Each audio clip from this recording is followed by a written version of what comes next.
அன்பானவர்களே, இன்று ரவீந்திரநாத் தாகூர் அவர்களின் பிறந்த நாள். கூகுளில் போய்ட்டு ஒரு தட்டினீங்கனாக்கா வந்துடும், ஹிஸ்ட்ரியெல்லாம் படிச்சிடலாம். இருந்தாலும் என் கடமைக்கு நானும் உங்களுக்கு இதோ காட்டி விட்டுட்டேன். சரியா? பார்த்தீங்கன்னா ரவீந்திரநாத் தாகூர், ஓகேங்களா, வங்காள மொழி மே 7, 1861 ஆகஸ்ட்டு 7, 1941. ஓகேங்களா? மே 7, 1861, அப்புறம் ஆகஸ்ட் 7, 1941. சரிங்களா? அப்புறம் புகழ்பெற்ற வங்காள பல்துறை அறிஞர் ஆவார். ஓகேங்களா? புகழ்பெற்ற வங்காள பெங்கால்னோ ஆவார். 19ஆம் நூற்றாண்டின் இறுதியிலும் அடுத்த வீடியோ. அன்பானவர்களே, இங்கே பாருங்கள், கல்கத்தாவில் 1915. ஓகேங்களா? ஸோ பார்த்தீங்கன்னாக்குங்க, இங்கே வந்து முக்கியமான விஷயம் வந்து பிறப்பு 7 மே நம்ம அங்கே நோட் பண்ணிட்டோம். அப்புறம் கவிஞர், நாடக ஆசிரியர், மெய் அறிஞாளர், இசையமைப்பாளர், ஓவியர், அப்புறம் வங்காளத்தின் ஒரு மறுமலர்ச்சி. குறிப்பிடத்தக்க விஷயம் என்னன்னு பார்த்தீங்கன்னாக்க, நோபல் பரிசு 1913 வாங்கினது. அவருடைய கையொப்பம் அதெல்லாம் பார்த்துங்க. இது மற்றவங்களுக்கையோ யார் இவன் கர்வம் பிடிச்சவங்க காலங்காலத்தால் எங்களை பற்றி எங்களுக்கு தெரியாது. இவர் ரவீந்திரநாத் தாகூருக்கு போயிட்டீங்கன்னா சரி, உங்களுக்கு ஒரு விஷயம் தெரியும், உங்கள் எல்லாருக்கும் நல்லா தெரியும். சினிமா தேட்டர் கூட முதல்ல போடுறேன், ஜனகணமன அதிநாயக ஜெயகே, அந்த பாடல் எழுதி இவர் தான். சினிமா தேட்டர்லேயும் அதை எவனும் போடுறதில்ல, ஸ்கூல்லேயும் எவனும் அதை ஒழுங்காக கடைப்பிடிக்கிறதில்ல. கடமை கண்ணியும் கட்டுப்பாடு அதை நான் கடைப்பிடிக்கிறோம். அது அண்ணா சொல்கிறது அப்படின்னு பின்னால் ஒருத்தன் சொல்கிறான், புறம்போக்கு. அவன் அண்ணா சொல்கிறதையும் கேட்க மாட்டான், அவனுக்கு அவனே சொல்லிக்கிறதையும் கேட்க மாட்டான். சரி போங்க. அன்பானவர்களே, ரொம்ப வருதத்தக்க ஒரு விஷயம் என்னன்னு கேட்டிங்கனாக்க, இன்று பாருங்க, ஏங்க 41லேயேங்க, 1941 அவர் இறந்துட்டார். அதுக்கு முன்னாலேயே நோபல் பரிசு வாங்கிட்டாருங்க. 1913 நோபல் பரிசு வாங்கிட்டாரு. எதுமோ அவங்கெல்லாம் அப்படி அடிமைகளாக இருந்தோம், சுதந்திரத்துக்காக போராடணும்னு சொல்கிறோம். யாருங்க? புறம்போக்கு. இந்த நாடை கூறு போட்டு தின்னணுன்னு நினைக்கிற சில ஏங்க அப்போவே பிரிட்டிஷ் காலத்துலேயே நோபல் பரிசு வாங்கியிருக்காங்க. மிகப்பெரிய தத்துவ ஞானிங்க, அறிஞாளருங்க, சிந்தனையாளருங்க, கவிஞருங்க. அப்போ வெள்ளக்காரன் நல்லா ஆட்சி பண்ணதில் தானங்க இதெல்லாம் இருக்குது. நாட்டை பிரிக்க வேண்டும் இந்த ஜமீன்தார், இந்த கொள்ளைக்காரர், திருட்டு ராஸ்கல் தோனி இருக்கிறானுங்களே, இவர்கள் போன்றவர்கள் தாங்க நாட்டை அழிச்சிட்டான். 2 பாகிஸ்தான் இருந்தது, ஒரு இந்தியா அதை மீட்டு கொடுத்தது. என்னது ஒழுசு பங்களாதேஷ், இன்றைக்கி அடிச்சுக்கிறாங்க. டுடே தே கோயிங் டு ஒத்திகை பார்க்குறாங்களாம்.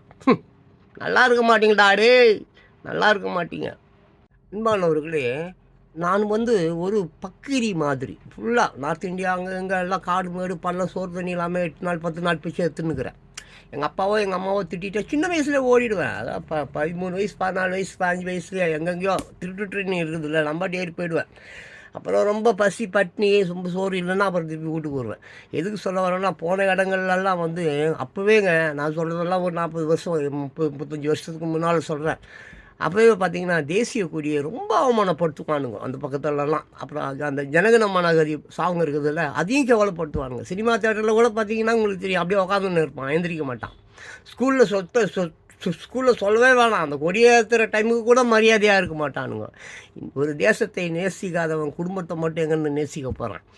அதனால் தயவு செஞ்சு ஒவ்வொருத்தரும், காட்டுவாசி கூட தன்னுடைய காட்டில் இருக்கிற உயிரினங்களை நேசிக்கிறாங்க. பசிக்கு தாங்க ஈட்டி கொண்டு அடிக்கிறான். ஆனால் இந்த இந்தியா மட்டும் தாங்க தேசத்தையே நேசிக்கிறதில்ல, எதையும் நேசிக்கிறதில்ல, காசை மட்டும் நேசிக்கிறான். நம்ம அப்பா டாஸ்மாகை செம்மையாக வளர்த்து விட்டார், நல்ல பிள்ளைங்க ஜாலியாகிறானுங்க. போர்க்காலத்தை எதிர்கொள்வது எப்படி? தமிழகம், புதுச்சேரி உள்பட நாடு முழுவதும் 259 இடங்களில் ஒத்துகை 54 ஆண்டுகளுக்கு பிறகு இன்று நடக்கிறது. நாடு முழுவதும் 259 இடங்களில் போர்க்கால ஒத்திகை நடைபெறுகிறது. சில வட மாநிலங்களில் ஏற்கனவே இந்த பயிற்சி தொடங்கிவிட்டது. அதன்படி உத்தரப்பிரதேச மாநிலம் லக்னோவில் நடந்த ஒத்திகையில் பங்கேற்றவர்களை படத்தில் காணலாம். சென்னை, கட்சி தொடங்கிய உடனேயே முதலமைச்சர் பதவிக்கு ஆசைப்படுகிறார். விஜய் மீது முதலமைச்சர் ஸ்டாலின் தாக்கு. தினத்தந்தி தலைப்புச் செய்திகள். திருவள்ளூர், கோவில் குளத்தில் மூழ்கி 3 மாணவர்கள் சாவு. பிரமோற்சவ விழாவில் பாராயணம் பாட வந்தவர்களுக்கு நேர்ந்த சோகம். சென்னை மே 7, 2025 தினத்தந்தி செய்திகள். மாநில பாடத்திட்டத்தில் இருந்து நீட் தேர்வில் நேரடியாக கேட்கப்பட்ட வினாக்கள் எத்தனை? கல்வியாளர்கள் தகவல். நீட் தேர்வு மருத்துவ படிப்பு மாணவர் சேர்க்கைக்காக ஒவ்வொரு ஆண்டும் நடத்தப்படக்கூடிய நீட் தேர்வு கடந்த 4ஆம் தேதி நாடு முழுவதும் நடந்து முடிந்தது. சுமார் 20 லட்சத்துக்கும் மேற்பட்ட மாணவ மாணவிகள் இந்த தேர்வை எழுதினார்கள். கடந்த ஆண்டுகளை விட இந்த ஆண்டு நீட் தேர்வு வினாத்தால் கடினமாக கேட்கப்பட்டு விட்டதாக மாணவ மாணவிகளும் கல்வியாளர்கள் பலரும் தங்கள் கருத்துக்களை முன் வைக்கின்றனர். தேசிய கல்வி ஆராய்ச்சி மற்றும் பயிற்சி கவுன்சில் NCERT வடிவமைத்த CBSE பாடத்திட்டத்தின் அடிப்படையில் நீட் தேர்வு வினாக்கள் கேட்கப்படுகின்றன. சமீப காலமாக தமிழ்நாட்டின் மாநில கல்வி ஆராய்ச்சி மற்றும் பயிற்சி கவுன்சில் SCERT வடிவமைக்கும் பாடத்திட்டங்களும் CBSE தரத்தில் இருப்பதாக சொல்லப்படுகிறது. மாநில வாரிய பாடத்திட்டம் அந்த வகையில் ஒவ்வொரு ஆண்டும் நீட் தேர்வு முடிந்தும் அந்த தேர்வில் மாநில வாரிய பாடத்திட்டத்தில் இருந்து எத்தனை சதவீத வினாக்கள் கேட்கப்பட்டன என்பது போன்ற விவரங்கள் வெளியாகும். அதன்படி தாவரவியல் பிரிவில் மாநில பாடத்திட்டத்தின் +1 பாட புத்தகத்தில் இருந்து 13 வினாக்களும், +2 பாட புத்தகத்தில் இருந்து 27 வினாக்களும் என 40 வினாக்களும், விலங்கியல் பிரிவில் 24 வினாக்களும் என மொத்தம் உயிரியல் பிரிவில் 64 வினாக்கள் 71% நேரடியாக கேட்கப்பட்டு இருந்ததாக கல்வியாளர் டாக்டர் நந்தகுமார் தெரிவித்தார். இது தவிர இயற்பியல் பிரிவில் நேரடியாக 15 வினாக்களும் 40%, வேதியியல் பிரிவில் 31 வினாக்களும் 82% நேரடியாக கேட்கப்பட்டு இருந்ததாகவும், இந்த வினாக்களை தவிர பிற வினாக்கள் அனைத்தும் CBSE மற்றும் மாநில பாட திட்ட வாரியத்தில் இருந்து தீர்வு கண்டுபிடித்து பதிலளிக்கும் வகையில் கேட்கப்பட்டு இருந்ததாகவும் அவர் மேலும் கூறினார். இந்த அளவிலான விவரங்களை தான் மற்ற கல்வியாளர்களும் தெரிவித்தனர். காரணம் என்ன? கடந்த ஆண்டுகளை காட்டிலும் நடப்பாண்டில் நீட் தேர்வு வினாக்கள் கடினமாக கேட்கப்பட்டதற்கு பல்வேறு காரணங்கள் சொல்லப்பட்டாலும், கடந்த ஆண்டில் வினாத்தாள் கசிவு, முழு மதிப்பெண் பெற்றவர்களின் எண்ணிக்கை அதிகம் ஆகியவை பேசும் பொருளான நிலையில் அதனை தவிர்க்கும் வகையில் இந்த ஆண்டு வினாக்களின் வடிவமைப்பு இதுவரை இல்லாத வகையில் இருந்ததாக கல்வியாளர்கள் பலரும் கூறுகின்றனர். அதிலும் 3 வினாக்கள் நீட் தேர்வு தொடர்பான பாடத்திட்டத்திலேயே இடம் பெறாத வினாக்களாக இருந்ததாகவும் ஒரு தரப்பினர் சொல்கின்றனர். கட் ஆஃப் மதிப்பெண் எப்படி இருக்கும்? நீட் தேர்வு வினாத்தாள் கடினமாக கேட்கப்பட்டதால் மாணவர் சேர்க்கைக்கான கட் ஆஃப் மதிப்பெண் குறையும் என்று கல்வியாளர்கள் பலரும் தங்கள் கருத்துக்களை தெரிவித்து வருகின்றனர். கடந்த சில ஆண்டுகளாக நீட் தேர்வு கட் ஆஃப் மதிப்பெண் உயர்ந்து வந்த நிலையில் நடப்பாண்டில் அது குறையும் என்று கணிக்கப்பட்டு இருக்கிறது. அந்த வகையில் ஒவ்வொரு பிரிவிலும் 30 முதல் 50 மதிப்பெண்கள் வரை குறைவதற்கான வாய்ப்பு அதிகம் இருப்பதாக கல்வியாளர்கள் தெரிவிக்கின்றனர்.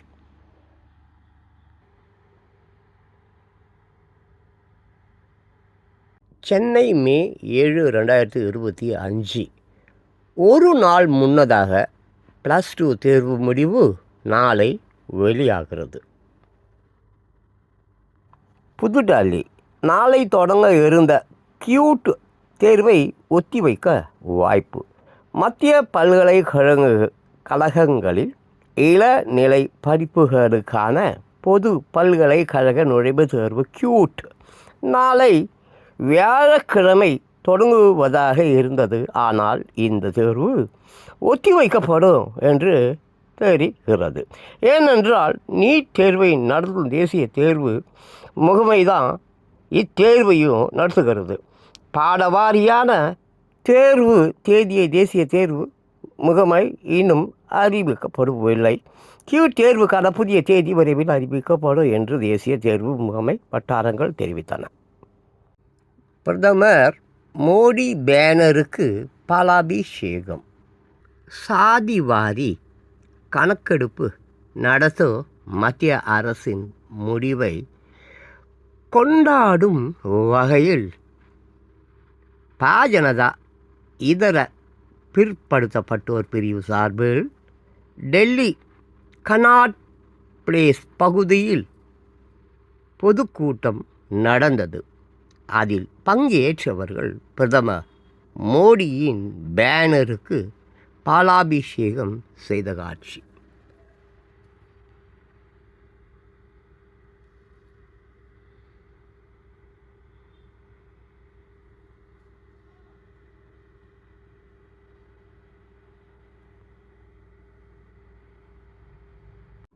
அகமதாபாத் மே 7, 2025.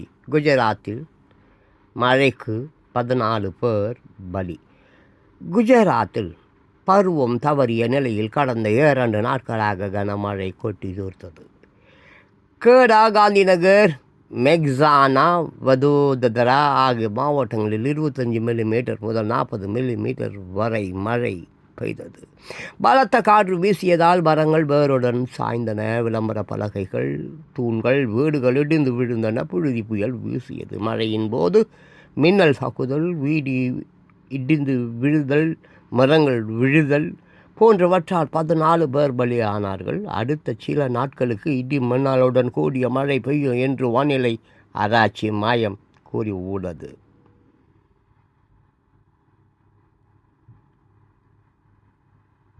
தென்மேற்கு பருவமழை முன்கூட்டியே தொடங்க வாய்ப்பு, வானிலை ஆய்வு மையம் தகவல். ஆரத்தி எடுத்த வாக்காளர்களுக்கு பணம். திமுக எம்எல்ஏ காந்தி ராஜன் மீதான வழக்கு ரத்து, ஹைகோர்ட் உத்தரவு.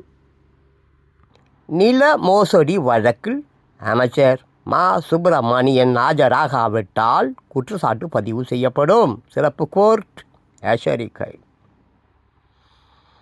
கை விரலில் காயம், சிகிச்சைக்கு பின்னர் வீடு திரும்பினார் வைகோ. 221 பேரின் நியமனங்களுக்கு ஒப்புதல். கொலீஜியத்தின் பரிந்துரை பட்டியல் முதல் முறையாக வெளியீடு. 29 நீதிபதிகள் நியமனம் நிலுவையில் உள்ளது. புதுடெல்லி. முல்லை பெரியாறு அணை பராமரிப்பு மேற்பார்வை குழு பரிந்துரைகளை நடைமுறைப்படுத்த வேண்டும் தமிழக, கேரள அரசுகளுக்கு சுப்ரீம் கோர்ட் உத்தரவு. பாகிஸ்தானில் இருந்து சென்னையை தாக்க முடியுமா? போர் ஒத்திகைக்கு கல்பாக்கம் துறைமுகம் எதனால் தேர்வு செய்யப்பட்டது? இந்தியா பாகிஸ்தான் போர் ஏற்படுமானால் பாகிஸ்தான் இந்தியாவின் எந்த பகுதிகளை குறிவைக்கும் என மதிப்பீடு செய்யப்பட்டு உள்ளது. அதன் அடிப்படையில் தான் இந்த போர்க்கால ஒத்திகை நடத்தப்படுகிறது. அந்த வகையில் தமிழகத்தில் கல்பாக்கம் அணு மின் நிலையம் மற்றும் துறைமுகத்தில் தாக்குதல் நடத்தப்படலாம் என்று கணிக்கப்பட்டு உள்ளது. அதனால்தான் மத்திய உள்துறை அமைச்சகத்தின் அறிவுறுத்தலின்படி இந்த இடங்களில் போர்க்கால ஒத்திகை நடத்தப்பட உள்ளது.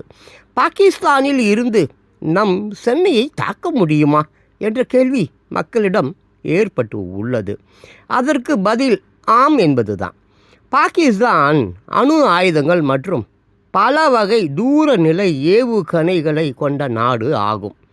குறிப்பாக சாகன் 2 மற்றும் அபபிள் போன்ற ஏவுகணைகள் 1500 முதல் 2200 கிலோமீட்டர் வரை உள்ள இலக்குகளை தாக்கக்கூடியவை. பாகிஸ்தானில் இருந்து சென்னை வரை உள்ள தூரம் சுமார் 1800 கிலோமீட்டர் என்பதால் தொழில்நுட்ப ரீதியாக சென்னையை தாக்கும் வாய்ப்பு இருப்பதாக யூகிக்கப்பட்டு உள்ளது. இதற்காக தான் தற்போது போர்க்கால ஒத்திகைக்காக தமிழ்நாட்டில் கல்பாக்கம் அணுமின் நிலையம் மற்றும் சென்னை துறைமுகம் ஆகிய 2 இடங்கள் மட்டும் தேர்வு செய்யப்பட்டு உள்ளது. ஆனால் இதற்கு மேலாக இந்தியாவிடம் ஏற்கனவே பல்வேறு பாதுகாப்பு அமைப்புகள் உள்ளன. ஏவுகணை தடுப்பு முறைகள், முன்னெச்சரிக்கை ரேடார் அமைப்புகள் மற்றும் பதிலடி தாக்குதல்களை நடத்தும் அளவிற்கு இராணுவ வலிமையும் இருக்கின்றன. இந்த ஒத்திகைகள் உண்மையான தாக்குதலுக்கு முன்னேற்பாடு ஆகும். அவசர நிலைகளில் தம்முடைய அரசு துறைகளின் செயல்திறனை பரிசோதிக்கும் முயற்சியாகவும் நடத்தப்படுகின்றன. எனவே பொதுமக்கள் அமைதியாக இருக்கவும், தவறான தகவல்களை பகிராமல் இருக்கவும் அரசு வேண்டுகோள் விடுத்துள்ளது. போர்க்கால ஒத்திகையால் பொதுமக்கள் அச்சம் கொள்ள தேவையில்லை. தமிழக அரசு அறிவிப்பு. நாடு முழுவதும் 259 இடங்களில். காஷ்மீரில் உள்ள தால் ஏரியில் மாநில பேரிடர் குழுவினர் நேற்று போர்க்கால ஒத்திகை நிகழ்ச்சி நடத்திய போது எடுத்த படம்.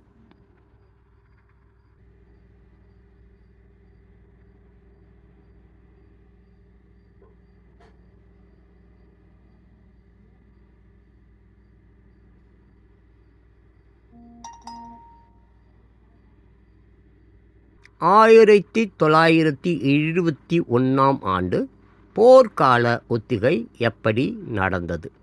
பொதுவாக நாடுகளுக்கு இடையே போர் மூழும்போது மக்கள் உயிர்களை காப்பாற்ற அந்தந்த நாட்டு அரசு அவர்களுக்கு போர் பற்றிய விழிப்புணர்வையும் எதிரிகளின் போர் நடவடிக்கைகளிலிருந்து தப்பிப்பது பற்றிய அறிவுரைகளையும் ஒத்திகை மூலம் வழங்குவது வழக்கம். பாகிஸ்தானுடன் கடந்த 1971 ஆண்டு நடந்த போரின் போது இதுபோன்ற ஒத்திகை நிகழ்ச்சிகள் நடத்தப்பட்டு உள்ளன.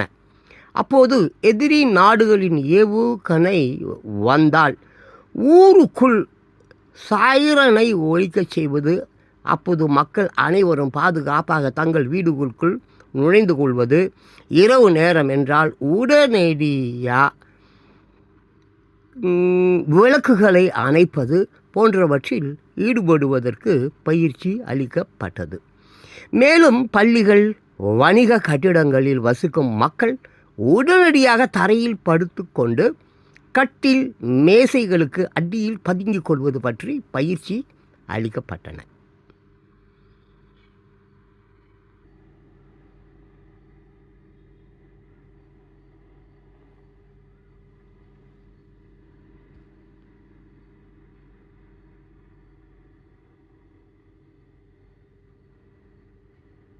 அரியலூர், மே 7, 2025 தினத்தந்தி தலைப்புச் செய்திகள்.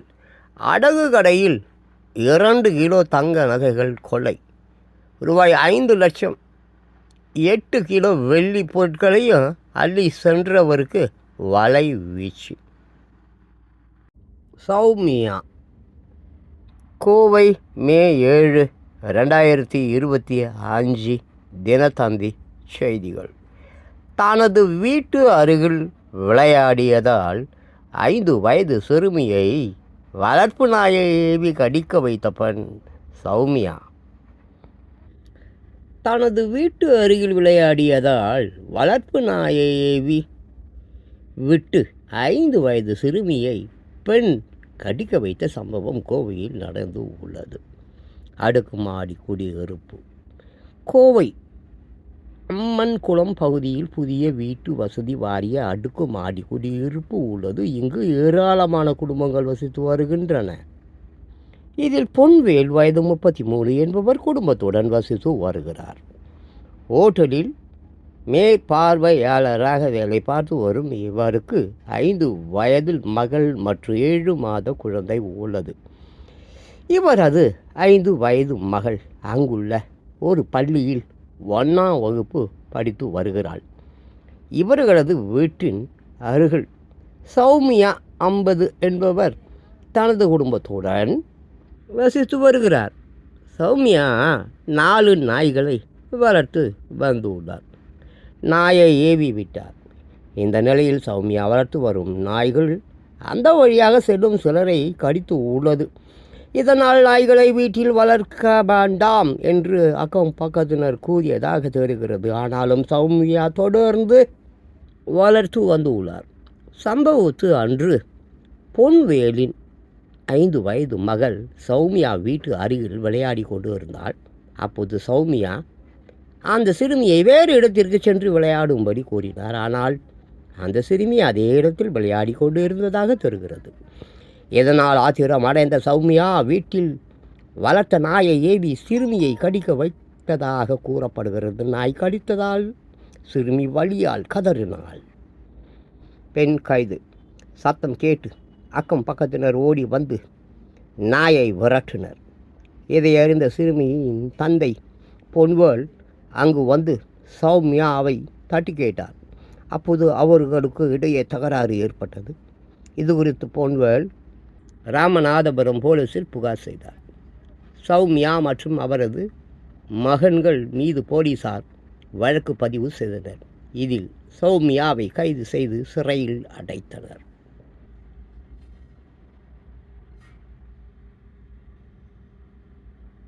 நகரி மே 7, 2025 தினத்தந்தி. தலைப்புச் செய்திகள். உலக அழகி போட்டி 10ஆம் தேதி தொடக்கம். ஹைதராபாத்தில் குவிந்து வரும் அழகிகள்.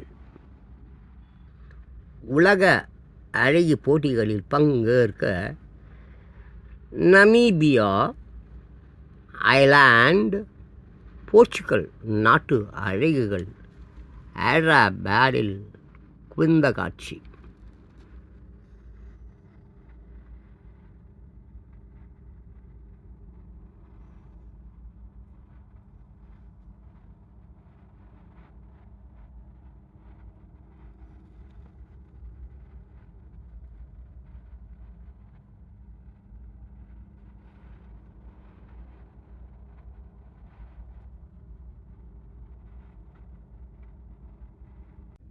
சரண்யா.